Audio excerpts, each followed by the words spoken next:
Good morning, good afternoon, good evening. Welcome into the Studio Live Today podcast special live edition. If you're here live, hello, say hello, drop your questions here in the chat. Just put a big Q in front of them if you have questions. I'm definitely going to try to have answers. Welcome in. This is the Studio Live Today podcast. If you're listening on the replay or on the audio version, thank you for being here. If you're on the video versions, thumbs up are always appreciated. And on the audio versions, please leave a rating and or review on your podcatcher of choice. What is this all about here? Well, it's been a long month. It's been Songtember, which is our Song in a Month challenge month, and I'm pretty tired. So when it came time to sit down and think of a topic and pre-record a podcast, guess what? I just didn't have the energy for it. But you know what I do love to do from time to time is just rant about various different topics in the realm of home recording, home studios, Apple, GarageBand, Logic, iPads, iPhones, all the stuff that I enjoy talking about. And we'll be chatting about that here today, as well as answering some questions that we've had come in from the community through the week about distributing music and about using your iPhones and iPads to create music. And we'll just be having a general yarn as well about a few things that are that are on my mind at the moment. Hello to the folks who are here live. We have Ashley HM. Hello to you. G'day to Mr. Mark Bro. And hello to Skeeter Melody. I hope you are all doing exceptionally well. I just got that Skeeter Melody's little logo there is a mosquito. Skeeter, okay? I'm not a fast man. I don't catch up on things really quickly. I'm a little slow. Hello to Emilio as well. I hope you are doing well, my friend. I hope you are doing goodly. I'm just going to put myself on Do Not Disturb because you would have heard a ding there. It's the first rule of streaming. Be on Do Not Disturb when you actually start. So we have some news. But before we get started, if, like me, you've been using an iPad with an M4 processor, guess what? You can now use iPadOS 18. Apple dropped the smallest update in the world ever, which was an update to iPadOS 18.0.1. So now I am actually on iPadOS 18.0.1 on my brand new adjacent iPad Pro M4. So that kind of completes the set now. There was a lot of people very unhappy about that. I did a couple of videos about it just to say, calm your farm, folks. It's going to be all right. But people were very, very uptight about the fact that they couldn't update. And my answer to that is, how about you don't worry so much about that? Because would you rather wait 2 weeks to get the update or have a bricked iPad that is going to be no good to anyone? That was my question to them. And they didn't answer me because YouTube in general is more of a one-way medium, even though you can be interactive and we can chat here. Hello, Thomas Christ, our wonderful moderator. G'day to Scorpion King. Thanks for being here. And Marcel M. Good to see you. Been chatting with Marcel. Marcel put me onto a cool band that had a song that sounds a lot like my song. It's got the same rhythm, that da-da-da-da-da-da-da-da. Not the same melody, but the same rhythm and similar sort of bass sounds. And it was very cool. I always love getting emails, by the way. You can hit me up if you're watching this on the replay or listening to the audio version or even here live. You can always hit me up, pete@studiolivetoday.com. I'm always around and always answering. And yeah, sometimes it might take a couple of days, but I'm pretty good. I'm very bad at Instagram. And I'm pretty bad at Facebook, but if you email me, I'm a bit old school. So I'm always going to have a bit of time to check the emails. Thank you to Thomas Christ. Yeah, there's a few ways that you can support me and support the channel here. You can become a channel member. You can support me on a Patreon, and you can donate to the channel if you would like to help keep the lights on around here. Update for the Mac 2 is there. There you go, Mac OS Sequoia. That's a good news, Mark, because I've got my Mac Mini sitting on a shelf over there, and I just have to get off my lazy butt and get it plugged in. I've got a second monitor here with a second input, so I should be able to just hook up the display port to HDMI adapter for that one and get that happening and actually check it out. Omni Collective Creativity, hello to you, my friend. One day digital buildings will be made of bricked phones, so digital bricks make digital buildings. Yeah, isn't it weird that we call it bricked? It's been bricked. And if you don't know, the reason that they say your device has been bricked is that, yeah, that's about how useful it is. Once it doesn't work, once it's been corrupted and the firmware's been screwed, yeah, it's basically a brick. And apparently, this wasn't like the sort of bricking, because there's sort of two levels of bricking, if you like. There's the bricking that is, yeah, so this isn't working, and you have to do a full restore and a full like reinstall of all of your apps and all of your settings. No, no, no. This was take it to Apple Store. Apple Store Genius checks it and says, yeah, this has got to go back to Cupertino. So that's why they went to it's a fairly drastic measure, to be honest. I'm sure that if it was in a general thing, if it's like 0.01% of people, the update's not working and they just have to restore from a backup, Apple are just going to wear that rather than go out to hundreds of thousands of people and say you can't update. But this one was obviously so serious and was actually costing them a lot in time and effort and probably money that they went, no, it is worth actually just doing that. G'day, Stay Tuned. Good to see you. Stay Tuned is a very cool band. We've heard them on Your Music Live quite a bit lately. Brad Example, yeah, happy Songtember, everyone. I've still got the Songtember. For those watching on the video version, I've still got the Songtember background going on here because it ain't over yet. Yes, many of us have finished our songs. I put out a lyric video yesterday, which we premiered on Thomas Christ's You Rock Show, which you should be able to check out if you like. But yeah, we've still got our big Your Music Live shows coming up in a couple of days' time. This weekend, in fact, Your Music Live hits the airwaves. So make sure you go to studiolivetoday.com/live. That's your one-stop shop. That's going to have the updated version. I spent a lot of time curating that to make sure it's only the current live shows, the live shows that have just happened and that are about to happen and in the near future that are on that playlist. So studiolivetoday.com/live. Brad says, awesome to see you. Good to see you, mate. I finally have my Songtember song almost done. Won't be able to make the YML, but it should be done in a few days. I'm really excited. Yeah, and don't forget, if you can't make YML, you can catch up on the replay. More than 60 to 70% of folks that watch YML watch on the replay. I get it. But the good news is this time around, we've got not one, but two YML shows, 12 hours apart. So wherever and whenever your usual Your Music Live is, subtract 12 hours. It makes it really easy. I did it this way to keep it simple. Subtract 12 hours from that, and that's going to be the time of the first one. So if you're a normal person, and I mean, because of daylight savings, it's now 3 p.m. and 6 p.m., 3 p.m. Pacific, 6 p.m. Eastern. It's going to be 3 a.m. Pacific and 3 a.m. Eastern.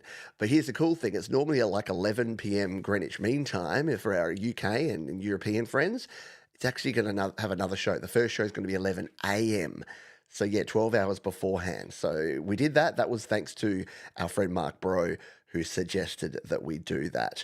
Hello to some other folks who've joined us here. G'day to Jenny Jolivet. I hope you are doing well, my friend. Yes, ready to send in. Exactly. You've still got time. You've still got time. I'm closing it off at the end of today, which is the 4th of October, but I've decided that's going to be whatever time zone. So here's a secret. It's really going to be the end of the 5th of October. Because I'm going to do it. But just, yeah, do it the 4th of October in your time zone because I'm giving it an extra day because I don't know if you know this, but I live here in the future. Hello, Sylvie Drapeau, who is here on the live show. Hope you are doing well. I'm just scrolling down and seeing what everyone's got to say. G'day to Joe Glenn and to Barry Glenn as well. We've got Al Davis Music here as well. A special guest has just joined us, and that would be this bloke here, Mars Capone. Can someone demonstrate how to put drums in a stack? No, because it's really fiddly. But you know what I'll do? I will send you straight to Jade Starr's channel because Jade, as always, has got you covered. So I'm going to find the Jade Starr. I reckon she's probably tagged it pretty well. Jade Starr Drum Stack Logic. Let's see if she's got the tutorial. Acoustic drums. That's the Hack Logic Pro. It might have that one. Yeah, I think it's this one, the drummer tips. She did a whole video on it. She also demonstrated it in her most recent song that she did for Songtember. So if someone's got that, if Thomas, not to put you on the spot, but if anyone remembers where that was, but the reason I won't show you Mars is that it's pretty fiddly. What you basically have to do, yeah, go over and check out Jade. She's got, I reckon this one, this Logic Pro drummer tips, has it in there. What you have to do is like create a second. So you split out your drums. So you get a drum track, you split them out, and then you add a duplicate track underneath, and then you move the drums from that track to that track. You delete the original track, and then you put them all together, and then you stack them together. Because for whatever reason, Logic Pro, when you split drums out to multiple MIDI tracks, it won't let you immediately do the summing, create a sum track stack. However, you can if you kind of trick it into thinking that they're not split drums, if that makes any sense at all. Go watch Jade's video. She's got it. She's got it in a few of those different ones. It might be the acoustic drums hack one, which is 11 minutes. But yeah, she covered it early on, and there it is. Logic Pro drummer tips. Thomas Christ has put a link there that you can go and check that one out. Thank you, Tom. So, how about a hand for Tom? Can we get some round of applause for Thomas Christ, who's our wonderful moderator? Look, I know that if you're listening on the audio version, this is going to be a bit of a strange podcast, but hopefully it encourages you and says, I want to get along to these live shows. These sound like a lot of fun. These sound like there's folks there chatting about things, and I'm going to go join it. Conan Drum Band, hello to you. It says, I at least started 2 projects for Songtember. Hopefully I'll finish them before too long. And look, that's what it's all about. Look, I know I've said this a bunch of times. I'm a broken record on this Songtember stuff, but I think I've softened over time. Originally, 6 years ago when we started Songtember, our Song in a Month challenge, I said, yeah, I love the positive time pressure. You got to create, record, and release a song in the month. You got to get it out there. You got to finish it. You got to get it out there to the world. And I probably put too much pressure on both myself and others at the time. But I was just super excited about it. And it really did help some people. Some folks who'd never finished a song suddenly were able to finish songs. But what's happened in recent times is I've seen that life gets in the way sometimes. And that's actually okay.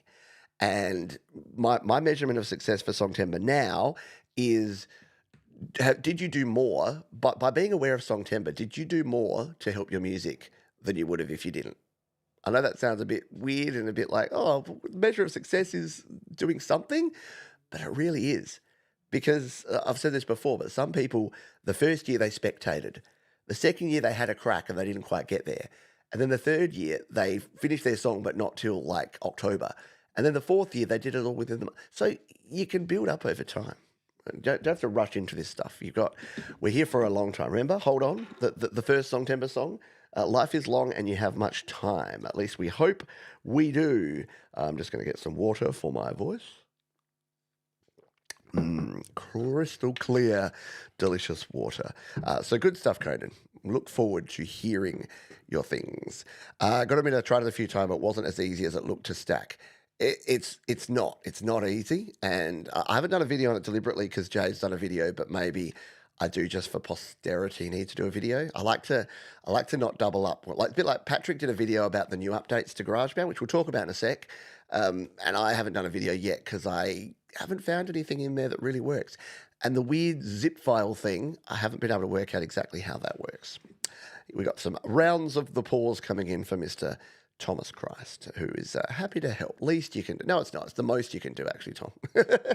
Short of funding, short of providing financial sponsorship of Studio Live today, it's actually about the most you could do. But no, I appreciate the sentiment. Hello, Secret Legacy. Happy long weekend to you, my friend. Although in the industry you often work in, you're probably busier on the weekends and long weekends than you are regularly, but just tuning in, recently discovered splitting tracks, so you can split drum tracks into bass, snare, hi-hat, etc. Yes, you can. In Logic Pro, you can automatically. In GarageBand, you can, but it takes some time. I've done a video on the GarageBand way. It's pretty manual, but if you search GarageBand Pete John split drums, it actually does make it really nice. Yes, here's my separate drums track video over here. So it's called How to Split Drums onto Separate Tracks in GarageBand iOS from 4 years ago, but it still works exactly the same way. So with GarageBand iOS, what you actually have to do is kind of just split. What I do these days is I just duplicate out the track. I copy and paste it about 6 times. And then I make one my kick drum track, one my snare, one my toms, one my hi-hats, one my crashes. And I don't really go much more detail than that. You can go each individual kit piece. I tend to find with GarageBand, with your limit of your 32 tracks, it's better to not go because you can go up to like, 16 tracks. If you want to go closed hi-hat, open hi-hat, ride, left crash, right crash, like you can literally have, not, I was going to say hundreds. You can have like 20 tracks if you wanted to. But yes, you can indeed do that. It is a good thing. Sylvie says, yes, I did an effort. That's all you got to do. I've just finished one after injury when the Songtember finished. Yeah, so you've got about a day. You've got about 24 hours, Costa. But as I've mentioned to, I think, was it Gary Hubbs or Brad Example, someone asked, they said, you will be doing your normal mop-up show? And yes, I will. So if you don't finish it, we do Your Music Live every week. So even if you don't make it to the big Songtember one, every year we have at least a handful, usually like a dozen or more, that come in through October. And it just means it's cool because Songtember keeps lasting all the way through October. Yes, Mars Capone helped some dude on his Songtember. Good enough for me this time around. And it was. If you've heard Mars's remix of my song, it is super fun. I really enjoyed it. And if you've heard the bass on my song, Lot to Learn, or we've just called it Learn now, it's Mars Capone and it's so good. It is really, really good. It's like, yeah, it's the difference between like if I baked you a cake, it'd be okay, but it would be a packet mix. It would be like a White Wings or a Betty Crocker or whatever, and it would be fine. But then you go to like a French patisserie and you buy a cake and then you eat it. You're like, man, this cake is delicious. That's the difference between my base and Mars's base. Mine was the packet cake base and his was the gourmet base. There you go. Stay tuned. We'd have to start our Songtember song in February. Yeah, go on. Feb song. No, I don't know. Thomas says Songtember gives me that extra push to get stuff done instead of continuous procrastination. That's what it's all about to me. Absolutely. Sylvie says, first time I added some bass in my song, still learning. There you go. And that's the thing. Just try. You're going to learn as you go. Very rarely do you try something, work at it for a while, and then end up getting worse. So practice makes progress. Perfection is a myth, but practice definitely helps. If you ever hit the lotto, exactly. If you win the Powerball, just send a mil or two my way. That's all I ask. All I ask. Mark says, I use Songtember to push myself into something new, and I quite like doing so. Mark Bro, and you'll find out when we have our big Songtember Your Music Live show coming up. Make sure you go to studiolivetoday.com/live to set your reminders right now. You'll find out that Mark did something very unmark-like. It's very heavy. It's very cool. And I love that. I love that Songtember brings people into different genres and trying different things. It's very cool. Ashley says I was the same. I use Songtember for experimenting. We will jump into some questions. And if you have any questions, like Al Davis, just do what Al's done and put a big Q. Al says, do you have any tips on vocal warm-ups? I don't specifically, but you know what I will do? I will, my answers to every question is going to be go watch a video, right? I did a video with Jade because Jade has a lot more vocal experience than I do. And I'm trying to find where I did a video where we talked about vocals. This is a problem. I've had Jade on the show so many times that now I can't. Here's one. So that's welcome to your first vote. This is a good video to start with. Jade Starr did a vocal coaching lesson. So if you search Jade Starr vocal coaching, she did like 30 minutes and went through a bunch of stuff about vocals and how to warm up and make sure that your vocals are sounding their best. I definitely did a chat about vocals with Jade at some point, and I cannot find it for the life of me. The quick version that I'll give you here, as I cough, as I don't warm up my vocals even for these shows. It really depends. There's all the usual stuff. If you YouTube like vocal warm-up exercises, you can do it. I don't do enough of it. I must admit, I find these days that starting to sing and sort of doing it softly and building up is what I generally do. So when I'm like getting ready for a happy hour or I'm getting ready to record some vocals, it'll normally start with me just singing along, but not trying to hit any of the notes. And again, I'm not a vocal coach and I don't have vocal training.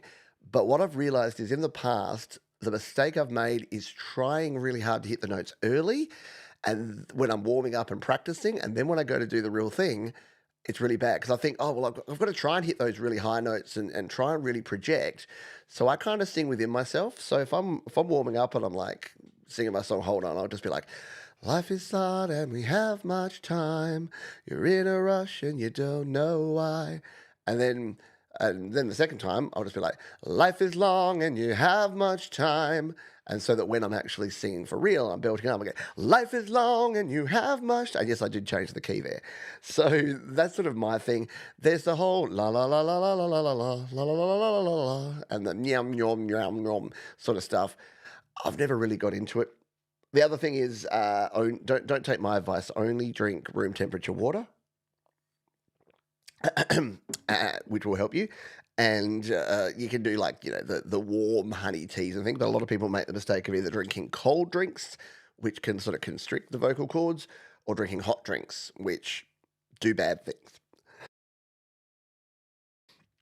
And as if to answer, I'm drinking cold water right now because I didn't have a non-cold bottle before I came to the show, and I should have just filled up from the tap because now I've done the wrong thing.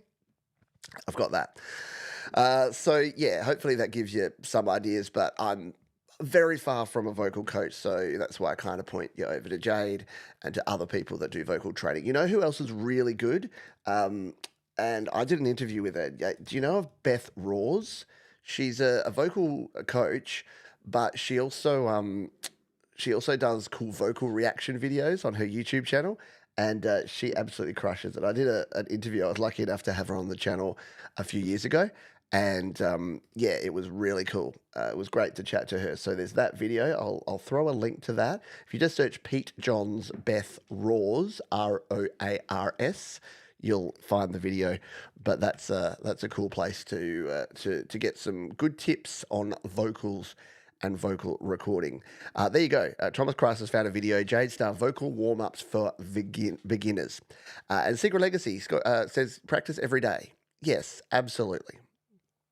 Absolutely. More practice you do, the better. And again, practice every day, practice regularly, but not for long periods of time. As you'll know if you've ever seen me do like a 2-hour live stream, and that's not even singing, that's talking, by the end of it, I don't know how folks do these 6-hour live streams. They must protect their voice a lot better than I do. But I get by about 2 hours in and I start really struggling. So do less, not more. Mars Capone, why does Logic only duplicate the empty track and channel strip while GarageBand copies the actual tracks over? Is it not the other way around? I thought Logic Pro did duplicate the channel strip and GarageBand didn't copy the tracks over. It's been a while. It's been a while since I've actually done that. So if we go into Logic Pro, so when you're duplicating a track, it's crashed on me. Let's come over here to Logic Pro. I'll bring you with me. So if I was going to duplicate out Mars's bass track here, tap it, tap again, duplicate.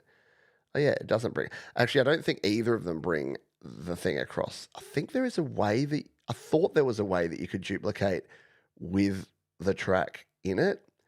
It might even be in the settings. Is there a setting for that? Of when you copy it, you duplicate it, brings across the track? Where are my people who know more about Logic Pro than me, which is many, to help with this? I thought there was, buried in the settings, something that allowed you to do that had a setting that said when duplicating tracks, bring across the audio as well as that. Could be totally wrong on that though.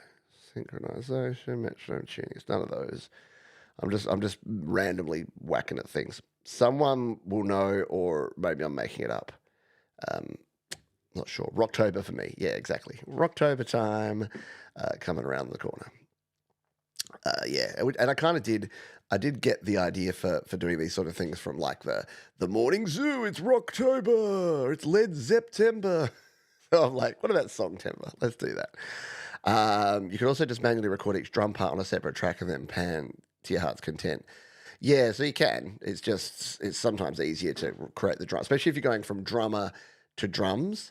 then yeah, you want to be able to use that and split it out. Cake, I know I'm hungry for cake now. Let's all eat some cake. Let's all eat some cake. One tip from Mark, we all have optimal time for our voice, often in the morning, but not always. Yeah, exactly. I can't do first thing in the morning, so I have to wait a little while. And you would have heard very occasionally I'll have to put out a video because like GarageBand have dropped some update overnight my time, and I recorded it like 6 a.m. and I listened back to those videos and it's like, GarageBand have just released a brand new update for iOS. And I'm like, Jeebus, Johns, you probably could have waited an extra hour and sacrificed that. I also refuse to give up coffee, Mark. It's not even a question. Mark says, I love doing Indian scales and gamakas. Is that like a balalaka? Let your gamaka sing. Yeah. Yeah, build it up. Plus singing into the mic, you don't have to push. Exactly. You don't, you have to, here's the thing. You don't necessarily have to sing loud, but you have to sing at 100% of your ability. So don't sing where you're like all hunched over and you're nervous. Sing like you mean it, but you don't always have to sing like you mean it. Like you don't always have to go nuts. Conan's got some suggestions. Check out some of Matt Heafy's Trivium backstage vocal warm-ups. It sounds silly, but he has recovered from destroying his voice. Very cool. See, this is why we do these live, because everyone has got, everyone contributes their great tips. Anyone who wants to record their singing should run warm-ups daily. Do I? Don't ask. It's very much a do as I say, not as I do thing, isn't it, Mars? 100%. And Thomas has put the link to Beth Raw's, rawr, and she's just a delight. Like she's such a super cool person. Good stuff. Yeah, you're welcome. You're welcome, Al. Hope you get some ideas out of that. Joe and Barry says warm-ups daily for the win.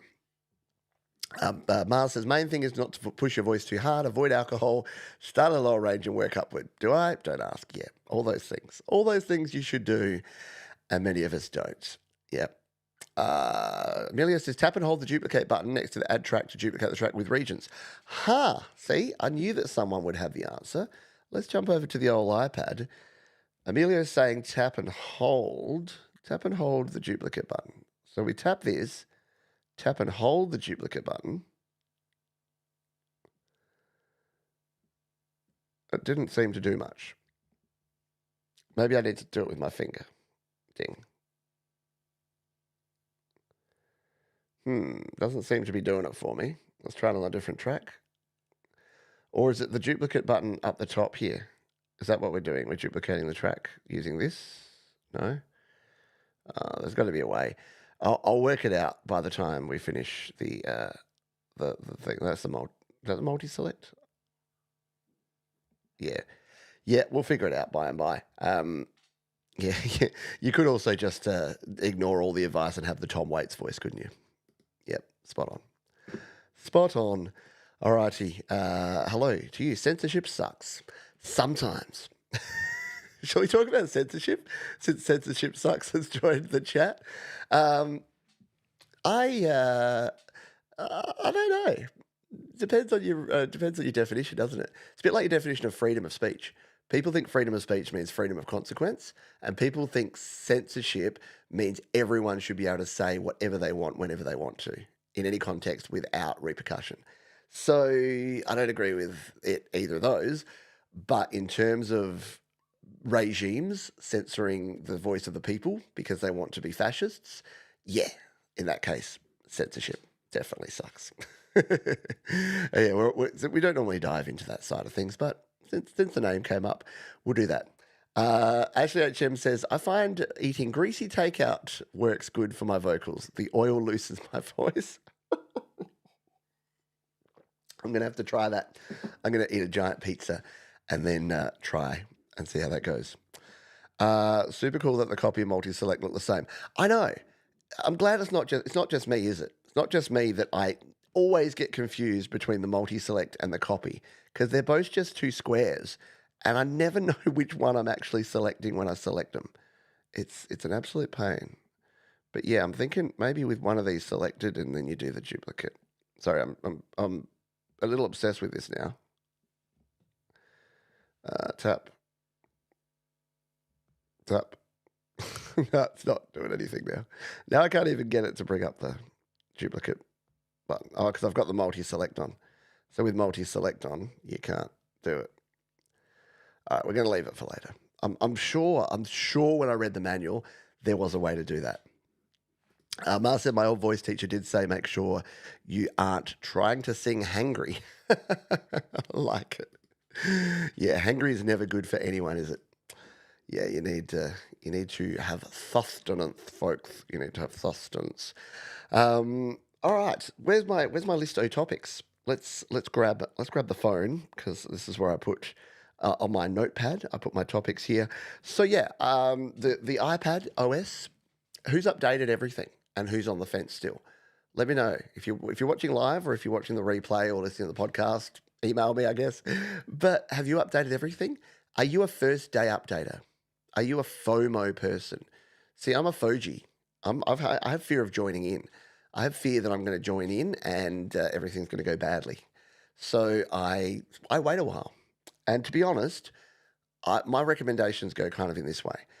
If you want to be super, super, super safe, wait for the .1, which is usually about 2 months after the release.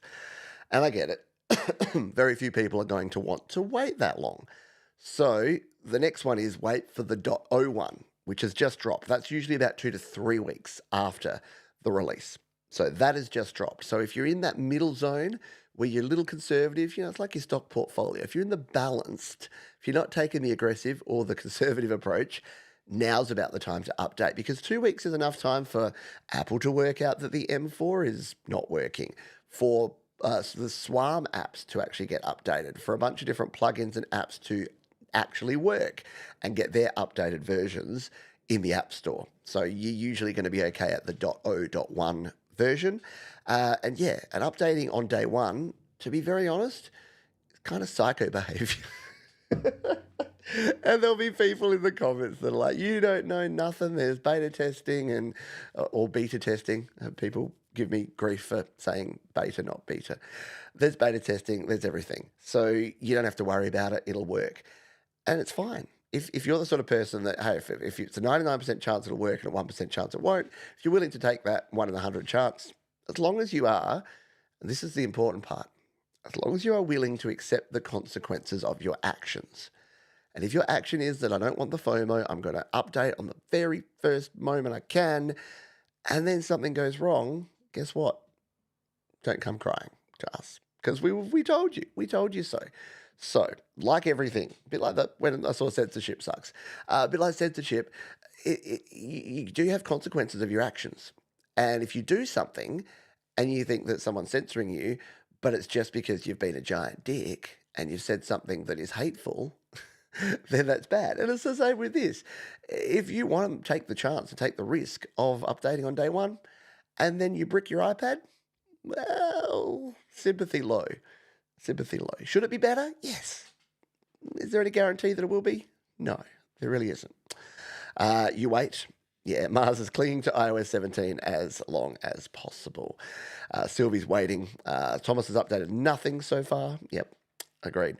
Marx has updated everything but my Mac, waiting to be sure my plugins work fine. Yeah, and that's a good thing. I think iOS now, pretty safe across the board. But Mac OS, especially if you use your computer on the daily for, critical stuff, don't do it. DigoCraft, sorry, I've just called people psycho. DigoCraft says, I took the risk and updated. Nothing has gone wrong so far. So personally, I would not recommend updating as there are no real differences.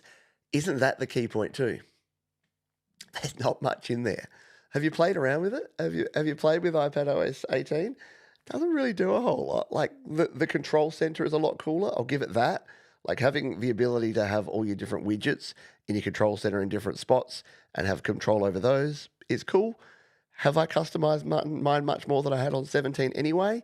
No. Is the little now playing as a separate window kind of cool? Yeah, a bit. I don't know what that one is. Yeah, so there's stuff in here. The customization, I must admit, I put on the version, for those listening in, I'm going into the customize button here for my screen. I didn't really like dark mode. it doesn't look that good. Like the new GarageBand logo has a dark mode, and Patrick showed it in his video recently, and I was like, it looks kind of garbage. So I stay on light mode, but I did like the large icons, and I used these on my other iPad for about a week until I got a bit sick of not being able to recognize. And I'm like, I kind of need the words under them for some. So I went back to using that. So there's a few things in there that are kind of fun. I'm looking forward to playing with the iPhone screen streaming to my Mac, and that's hopefully coming soon when I update. I'm going to try it on my Mac Mini first, and then the studio will come later. Good to see you, Dingo. Thanks for being here. Guilty sometimes, says Censorship Sucks. Yeah, look, we all do things sometimes. I accidentally updated one of my devices because I had it on auto updates and I forgot, and then it went up. Mark says, it's only Sketch on my iPad and don't do music on iPhone. I update as soon as I can. That way, if something's wrong, I can warn you all. Mark is our guinea pig. I love it. And Barry says, Joe hasn't updated. Yeah, I love that you've just like handballed that one straight over to Joe. Barry's just like, Joe hasn't updated yet. Nothing to do with me. I like it. So that's that. GarageBand update. Did you see that GarageBand iOS got itself a brand spanking new update? I know. Everyone's getting excited. You're all jumping to the App Store. You're all checking if you've updated. It's all good. Oh, yeah. It's bug fixes and stability improvements. However, there's a few things in here. Patrick over at the GarageBand Guide did a fabulous video. Go and check that out if you want to find out what this is all about. So in version 2.3.17, when are we getting 2.4? Come on, Apple. A 17th iteration of an update? 2.4. Just do it. So stability and reliability. So there was crashes when drummer characters are rapidly swapped. There were apparently issues where it would quit when tapping between categories with Alchemy sound packs. Performance, it resolved an issue when holding notes on the screen while closing a pop-up menu might lead to stuck notes. That's pretty niche, isn't it? Fixed an issue where switching away from GarageBand while recording could cancel the recording. That is real. Patrick demonstrated it in his video, and I've had that before. If you've got background recording on and say you're going to your Notes app to sing some lyrics and you switch out of GarageBand, sometimes it would just stop entirely, would stop recording. And that's obviously not what you want if you try to record in the background while you read your notes. Fix an issue where switching away. Oh, I've just read that one. The undo button is now available after changing a parameter in the drummer editor. I hadn't come across that one, and Patrick couldn't replicate the issue on an old iPad, so yeah. Resolves an issue where duplicate reference to the same MIDI draw data of the audio region has been removed. Error could come up after performing undo. I don't use live loops grid much, and I've never had that error. Fixes an issue where performing undo after removing plugins from an electronic drum kit and then loading another kit could result in missing labels in the drum kit. I use electronic drum kits sparingly in GarageBand, never come across that. Plugins resolves an issue where a user-created preset could delete it. We're renaming. Okay, so you know how you can have your custom. I'll show you this one because this is a problem. If I don't use a heap of custom presets in GarageBand, but if you do, let's just jump over to here. If you've ever set presets, so we'll come in here and say you've got your lead vocals here. If you tweak this, you can actually come in here and you can save it. And what it does is it saves it as a preset. So if I call these Pete is rad, what it was saying is what was happening in the past. See, it saves it down here in your custom ones. So you got all the built-in ones. And then down here under custom, it's got Pete is rad. If you edit this and rename it down here, Pete is crud, then it was saying that sometimes it would just delete those. They would go away. So it's fixed that, which is good. Again, I don't think I've ever renamed a thing, so it's not really super relevant for me. Other things, instruments transpose button now work as expected on instruments with a limited key range. I don't know. I reckon this is fixing something that didn't need to be fixed. So notes with a limited key range. Does this mean we can't do the cool thing that we used to be able to do, where if you're using an instrument that shouldn't go to a key range, you can't make it go lower or higher than you could? Let's find out. Let's load up this GarageBand track. We got some audio? No, we got no audio. Let's do the unplug and the replug. Unplug, replug. You know why you're fixing things, Apple? Could you fix that thing where the only way to reselect your audio interface is to unplug it and replug it in, and that you can't then change it? Every single time I have to come in here and do that so that I could actually have my audio. And then the spacebar doesn't work. Well, the spacebar's not working at all. See ya, Ashley. Have a good day, my friend. So what you could do, you see, if you didn't know this tip here in GarageBand, is say you wanted to use the violin or the guitar or something that has a limited range. What you could do is if you wanted to play higher or lower than's physically possible on those, if you come into your keyboard, you go to more sounds and you scroll down the bottom here. Actually, you got to go back to your main categories first. You scroll down the bottom and you go to custom. No, not custom, other, sorry. And you select it here. So these are all instruments that, so say we go the guitar. Let's go the classic, oh, let's go the bass. Bass is fun. Let's go the P bass. So you might know that a bass can't necessarily, oh, it has two. So it can't go, you can't take your bass lower than a low C. So you might know that a low E is your lowest bass note. But see, that's a bit crap, isn't it? So you can only go down to a low E on the keyboard with your bass here. I'm sure you used to be able to go. And look, you can only go up. So they've fixed the problem of being able to have fun. Because now, when you choose an instrument, let's check out the guitars and see if it does the same thing. Yep, we can only go... Oh, your guitars can go up to +1. So it's basically locked the octaves down, so you can now only select them. Maybe I'll do an outrage video about this where I'll just be like, that's the thumbnail. And it's like the fix GarageBand doesn't want you to know about. Or GarageBand has nerfed instruments. Apple nerf instruments in GarageBand. I can appeal to the gamers with that one.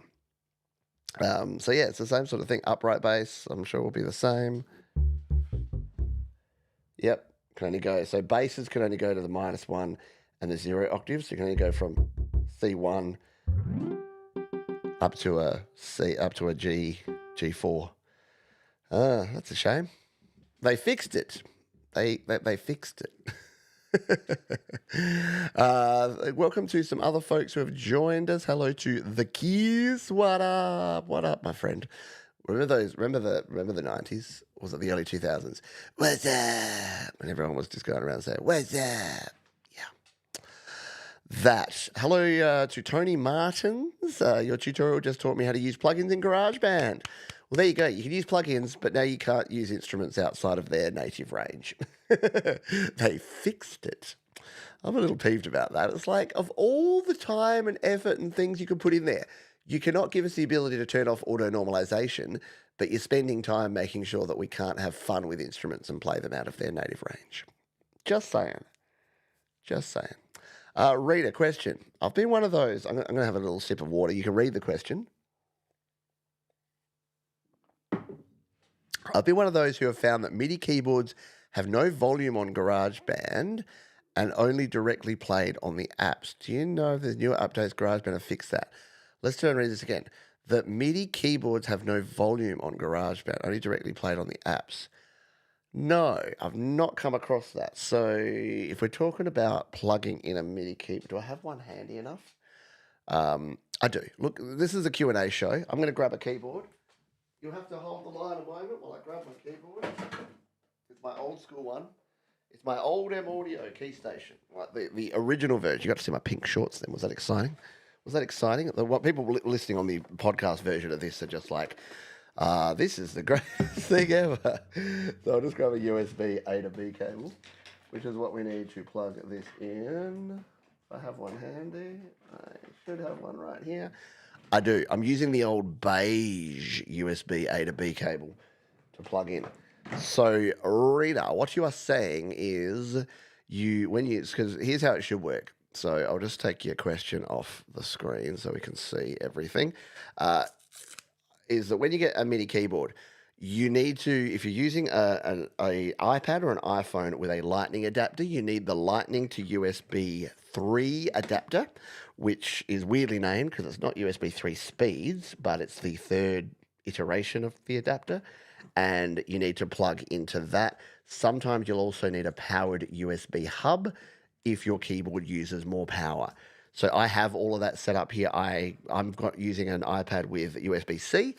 If you're using an iPad with USB-C, you don't necessarily need the genuine adapter. You can use pretty much any USB-C adapter, but again, get one that has power passed through if you've got a keyboard. So this keyboard doesn't actually, it looks pretty chunky, but it doesn't actually use very much power. So this one doesn't even need power pass through to work. But if you plug in your keyboard, sometimes it'll go on and sometimes it won't. But if it goes on, everything should be hunky-dory. Oh, this is going to be interesting. We can test. Let's get a different instrument here. Let's go with a guitar. So we'll load up the guitar, the acoustic guitar, perhaps, because the acoustic guitar sounds so natural. So I'm playing the guitar here, and if I tap gently,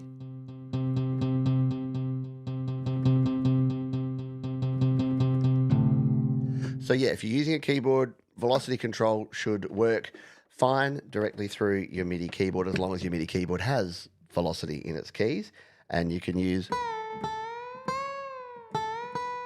things like your pitch bend wheel there. One thing to keep an eye on is that many MIDI keyboards do have a volume control as well. So what the volume control does is controls the maximum velocity of MIDI that can be sent. So if I'm playing up here, it's like I'm playing a guitar. No matter how hard I hit it, if that volume's down, I'm not getting the velocity through. So always make sure your volume's all the way up so that you can control the velocity that way. Can we go, if I use the octave controls on my MIDI keyboard, can we use this to go down lower octaves? We can.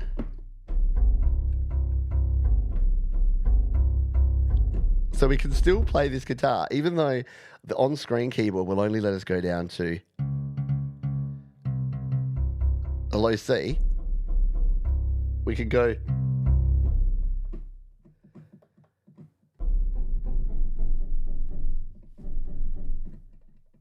down to like a D at -3, I reckon. Let's just record this in to see what happens. Experimenting with Johns.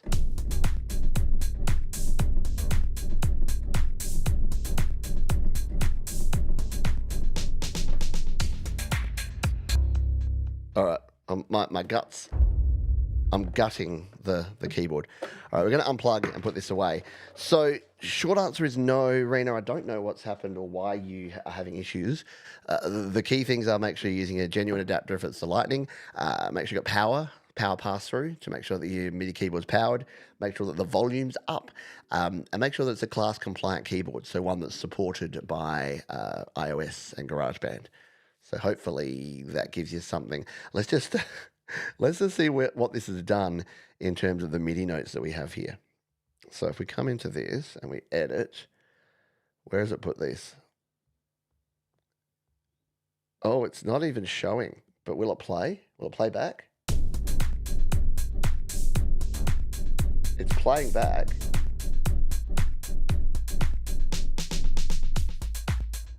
And you can see the MIDI notes here, but how interesting is that? Because it's disabled, it's saying, no, that can't even be. It doesn't go below here.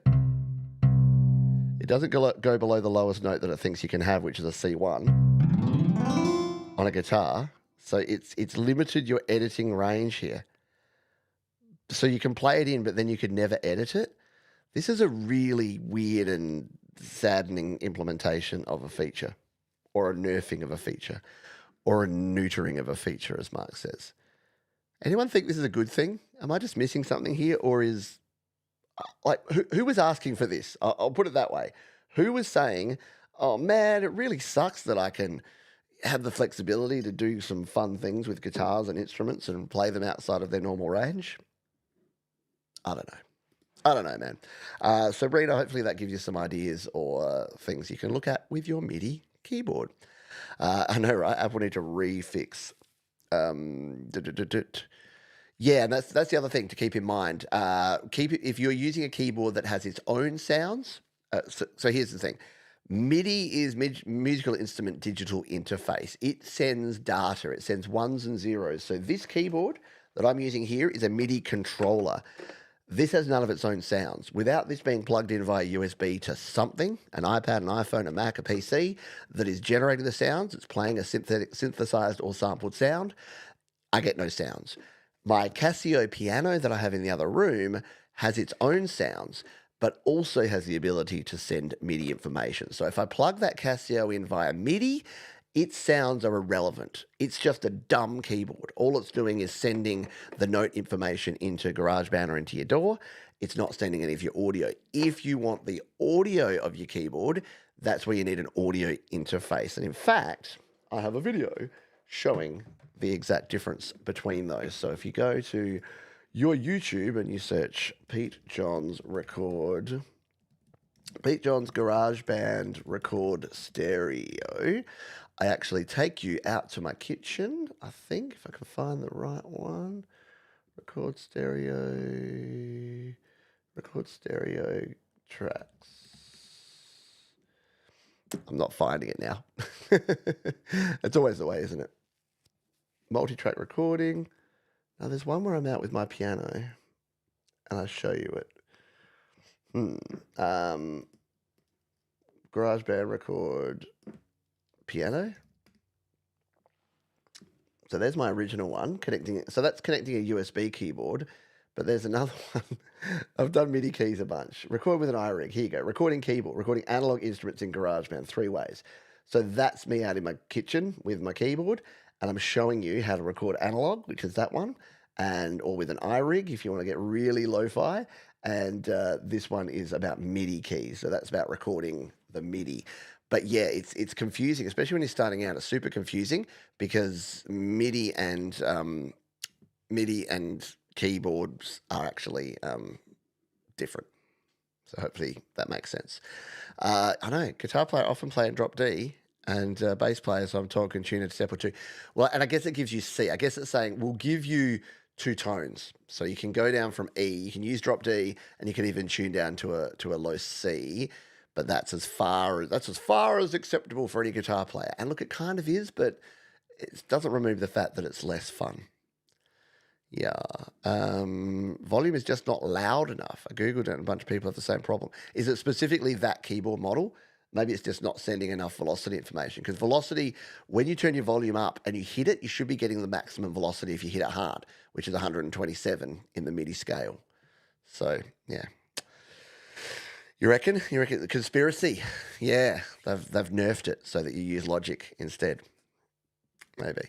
My Oxygen 61 has velocity settings that are touchy. You probably try. Yeah, and so everything is different.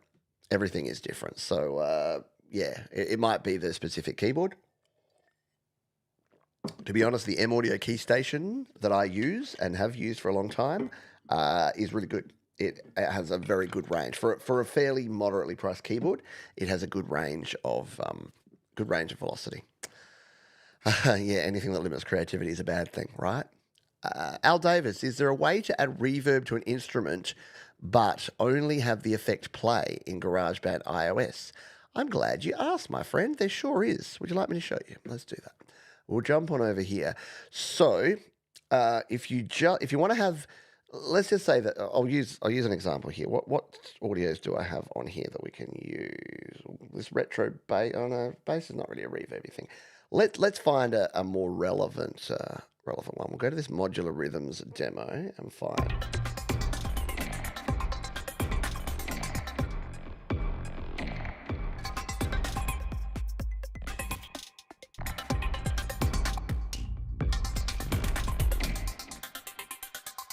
All right. So we'll just use this as an example here. So we've got this digital analog sort of key sound here, which is doing this.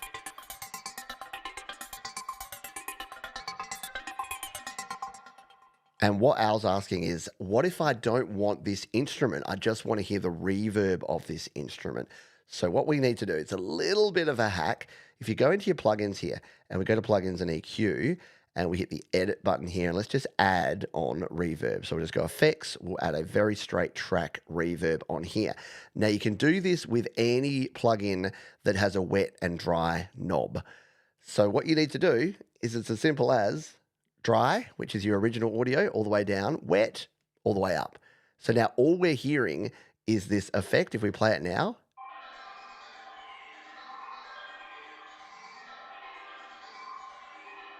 and this is actually a really good way of, even if you don't want to leave it this way, of seeing how much of that plugin is actually, what that plugin's actually doing.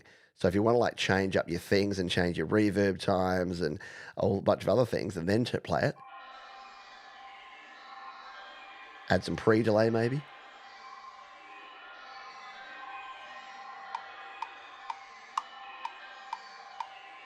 You can hear it's not really in time with the metronome because it's not playing there. So that's for any plugin that has a wet and dry knob. If it doesn't have that, you're kind of a bit out of luck here because you can't automate effects in GarageBand.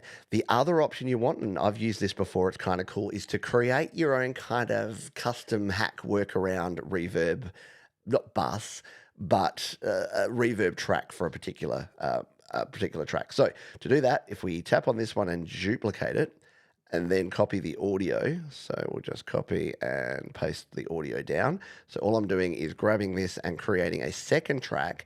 You create your first one, which doesn't have your effect on it. So we've turned the effect off on the first track, so we no longer have reverb. Sounds like this. And then the second track here has the exact same audio, but we do that same trick. We do the 100% wet. So this now becomes our effect track. So with that at 100% wet, it's now going to play the original audio on one track and just the reverb effect on the second track.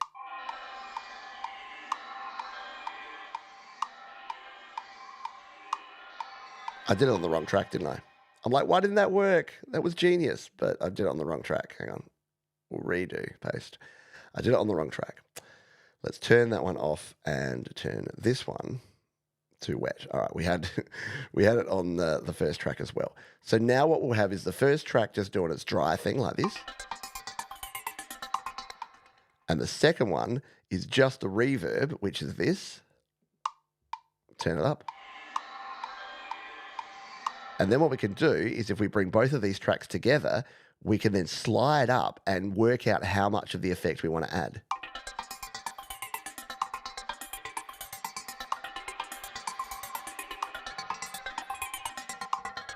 And you might be ahead of me on this one, but the cool thing you can do there now is use volume automation on your effect.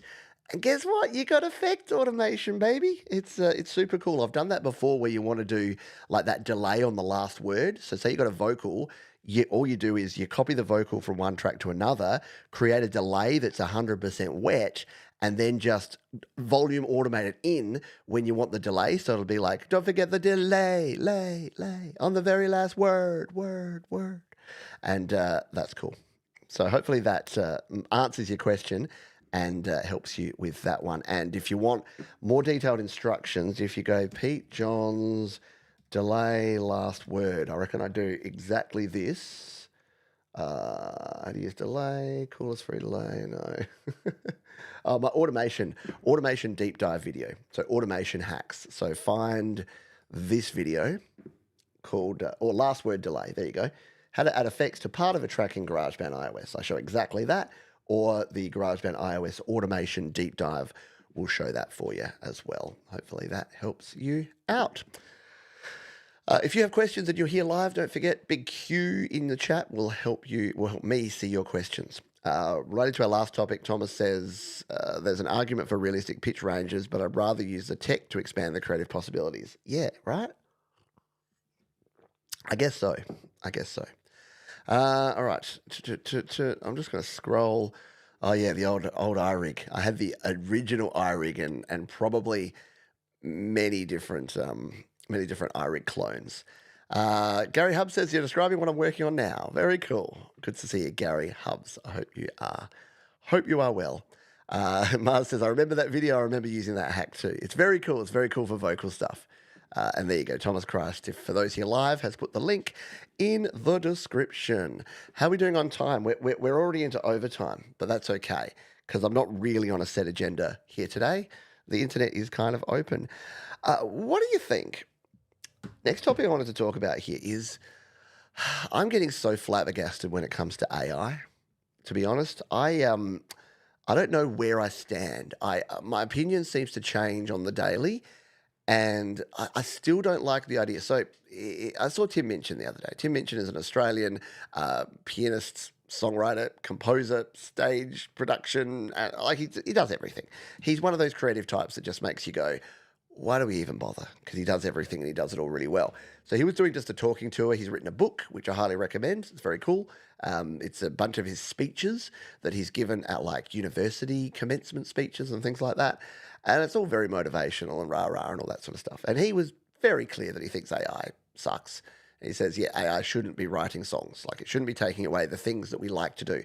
And I totally agree with that. And it happened to be the day after I just used Bing AI image generator to create the album artwork for my new song. So and most people said, oh, that artwork looks kind of cool. And it does. And I really like it. I like my album cover, but I feel guilt that I used it. So if you haven't seen it, I'll show it for you here now. Otherwise, you can go check out the song. But here it is in Canva. And I got a cool image of a dude with a backpack and reading a book and looking out over a city on the beach at night. And then the actual album cover itself is like this juxtaposition between like this pristine resort kind of in a marina walled off from across the other side of the ocean that is big smokestacks spitting black soot into the sunny sky. So I wanted that to be the album artwork. Now, I couldn't create that.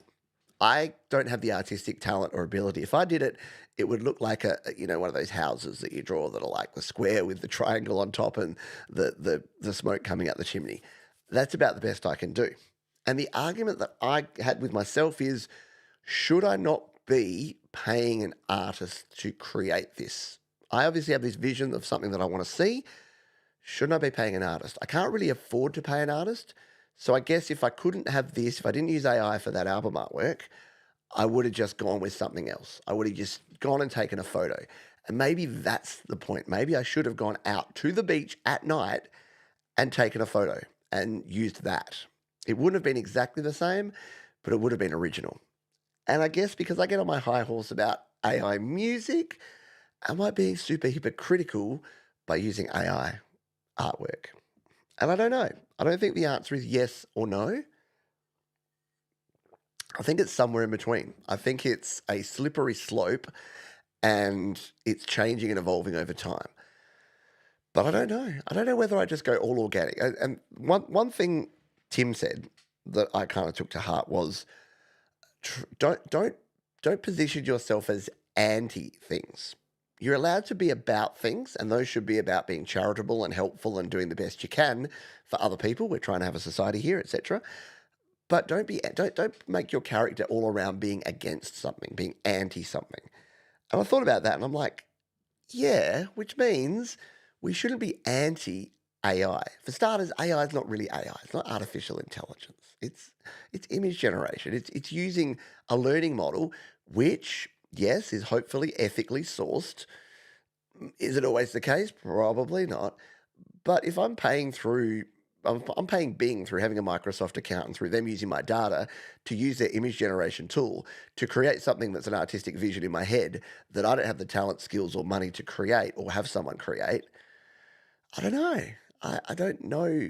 I'm grappling with whether that's good, bad, or somewhere in between. So I'd love your feedback.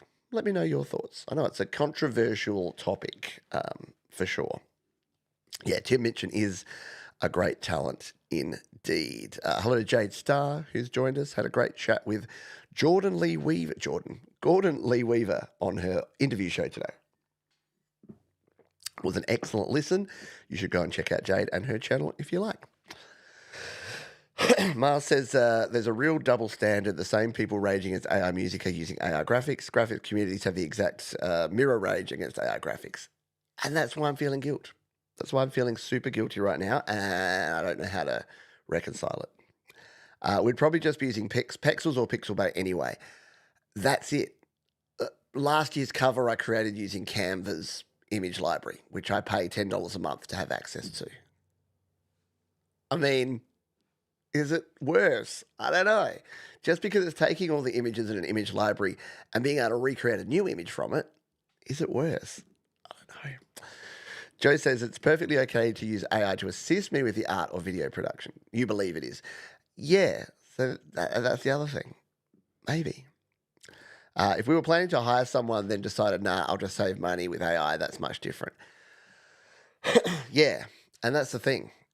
And it's because that's the thing. If you say, I can't afford to hire an artist, so my thumbnails, for example, or my album artwork, if I say I can't afford to hire an artist to do those, is that a cop out? Because shouldn't I say, if I get an artist that can create enough quality in that artwork that it gets me more clicks, that it can make their income back, shouldn't I be trying to do that? Am I taking the lazy, easy way out? Probably. But yeah, I think there is a difference between I have never paid an artist to do any work for me, and I still don't pay an artist, versus I've been paying an artist for $1,000 a week for the last 5 years, and now I'm replacing that $1,000 a week artist with a $50 subscription to an AI creation tool. I think that's different, but I don't know. I don't know. Says Mark says AI art is here and it's unavoidable. We might as well learn to use it in a responsible manner and ethical manner. And that's the thing. That's kind of what I say when I've chatted with people about AI in the past. I'm like, we ain't putting that genie back in that bottle. You can't. Yeah, it's done now. It's out there. It's in the world. So we're not going back to not having any AI or what they call AI. So maybe we just got to accept it or find out a way to work with it. I don't know. I don't know. Finish off here with a couple of other little topics. Acoustic covers. I've been getting heavily into acoustic covers, and this is nothing related to anything. It's sort of just a weird, yeah, a weird sub reference of a sub reference. But my wife came home the other day and she says to me, she says, I was at a cafe and I heard this really good music. And it was like acoustic covers of popular songs. And she went to the cafe owner and said, hey, what are you playing here? Is this a playlist? Is this a CD? What is this? And he's like, oh, it's Apple Music. It's just literally acoustic covers of popular songs. There's a bunch of different Apple playlists. And she came home and we were sitting around having a quiet beverage at the end of the day. And we're listening to this. And I came to this realization that almost every acoustic cover is just the song, but at half the speed. And I'm like, I don't do that, but maybe I do need to. So now I'm thinking that the happy hour is going to be really easy, because instead of learning 12 songs and playing those, I'll just play 6 songs at half the speed. And it'll just be like, every time I see you falling, I get down on my knees and pray. And the other thing is, when they do these, they always have at the end of the phrases like a word that's like, pray. They always kind of exhale and just like, bleh, put it out there. And I think that's also what's driving the AI vocals. To bring it all back around to AI, I think, quick drink, I think when you listen to something like Sono or Udio or other things, I think that it's that breathiness that's in a lot of vocal quality. Have you heard AI vocals? They're never clean, are they? And they're not even distorted in a way that I would choose to distort like a rock vocal. They've always got that little cloud around them, like this shimmeriness of cloudiness. And I'm like, oh, I reckon that's coming from these sort of songs. The other thing it's doing is we were listening to some of them, and I think I've been burnt by AI, because now every time I hear someone using that sort of effect on vocals, I don't know if it's AI or not. But I don't know if that's a bad thing or not either. I'm not sure. I'm so on the fence with this stuff. Just go all the way and use a uke. Yeah, that's right. I'll just go to ukulele. Absolutely. Rita says I haven't updated anything due to losing file fear. 3 songs in process. Yeah, don't do it. Don't do it. Don't update things unless you have to. Look, if it's a security thing, I get it. You want to be secure. Don't forego updates if there's a giant 0-day security hole and you're about to get hacked. Then you need to update. But if it's not security, don't bother. We are coming towards the end here. We've got a little bit of time. If you've got any final questions you wanted to sneak under the bar, you can throw those in the chat if you're here live. If you're listening or watching on the replay, which the vast majority of you will be, I'm always here for you. Like, don't come into my live performances or anything and ask questions, but we do GarageBand Weekly every week, which is a live show where I answer questions about GarageBand, funnily enough, and creating and recording and releasing music. And you can always hit me up. The vast majority of the videos, tutorial videos and how-to videos on this channel are because of you. Because someone's asked me a question about something and I go and make a video to answer it. Because if that person's got a question about it, a bunch of other people also probably have a question about it. A question is, do you like answering questions? I actually do. You know what? If I could do nothing but Q&A every day, if I could just wake up, switch on my camera and sit here for 2 hours just chatting to people and occasionally answering questions, I would. The reason being that I get a lot out of it too. You might have noticed that I didn't know, I still am, I've got that duplicating in logic thing on the edge of my brain now, and I don't know if that's possible or not, and I'm going to go away and research it. And the thing with Rita, now I'm intrigued as to what keyboard that is, and then maybe if I know what that is, I can know that this is an issue. So someone else comes to me with this issue, I can say, yes, I've heard of that. This other person had that problem. So I think I learn as much from answering questions as I do from asking questions, because it teaches me what people are struggling with, and it teaches me what I need to make videos about, and it also helps educate me on some of the topics that I don't know about. Thank you for your answer. And look, as Joe Mariglin is saying, with the AI stuff in particular, don't think about it too much. I'm a chronic overthinker. I don't know if anyone else. Where's my overthinkers at? Yeah, I see many hands, virtual hands being raised. As creatives, we are overthinkers, and I do. I want to be ethical. Like my brand and my reputation. I was saying to someone, because someone said to me, we were talking about DistroKid. Now, full disclosure, DistroKid are a sponsor of this channel. They're a sponsor of our weekly Your Music Live show. I used them before that for a couple of years, and if they decide, fingers crossed and touching wood, to never sponsor me again, there won't be hard feelings. I won't rage against them. Don't tell them that, because I want them to keep sponsoring me. But I think that they are a good service. And that's the thing. The only things that I promote are things that I've used, that I like, that are good. Someone asked me about DistroKid this week, and they said, I've seen a lot of reviews online.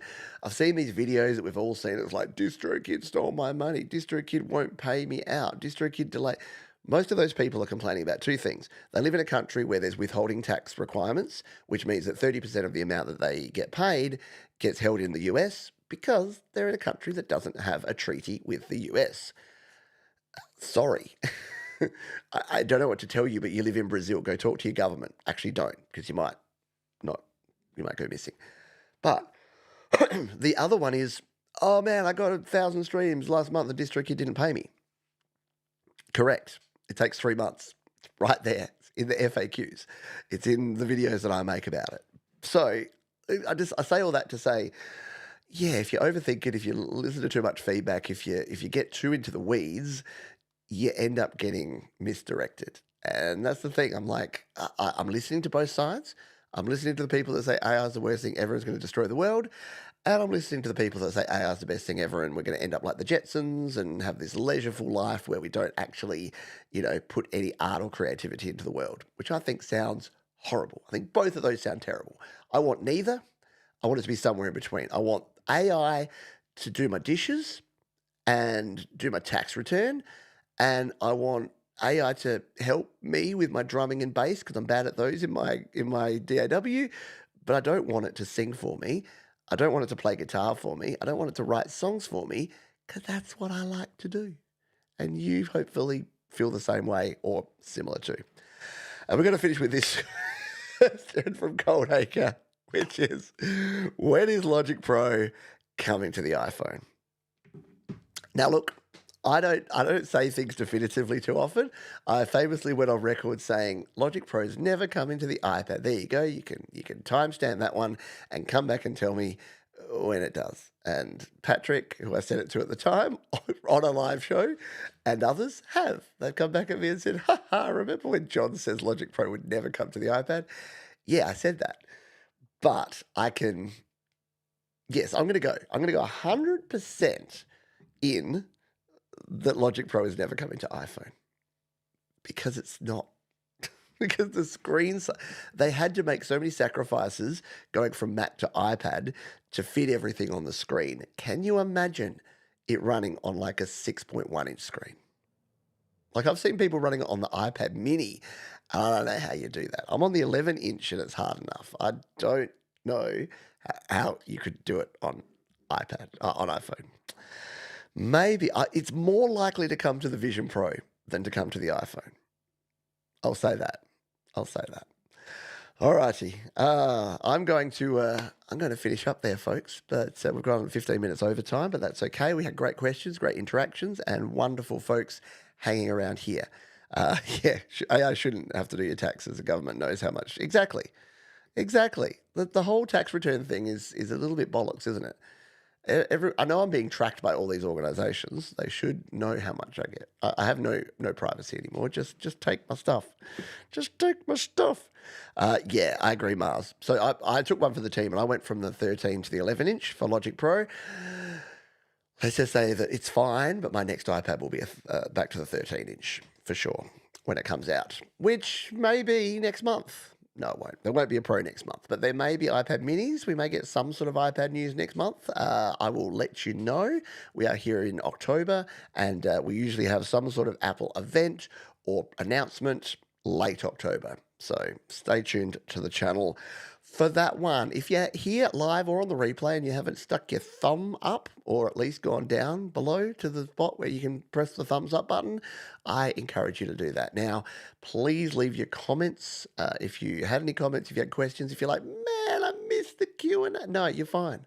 Just put your question. Make sure it's clear. Make sure you clearly state what you want. I do get some questions and I'm like, I'm really sorry. You're going to have to try that one again. So it doesn't have to be long, but it does have to be clear so that I can actually answer your question. And if you want to find out when I'm live so that you don't miss future shows, Thomas Christ is exactly right. studiolivetoday.com/live. Just pop that in to any web browser. If it's on your phone, that's fine. It'll throw you into YouTube and you'll be able to see all of the live streams that are coming up. Next up, we will be having the happy hour. Yeah, we're going to be doing some happy hour songs, some 70s songs. And then don't forget, we got the big 2-part Your Music Live coming up. That's going to be an absolute blast. So I hope you can join me for those. Thanks, everyone, for being here. As we say at the end of each and every show, be kind to yourself. Be kind to others. Keep creating. I'll see you next time here on Studio Live Today. Bye for now.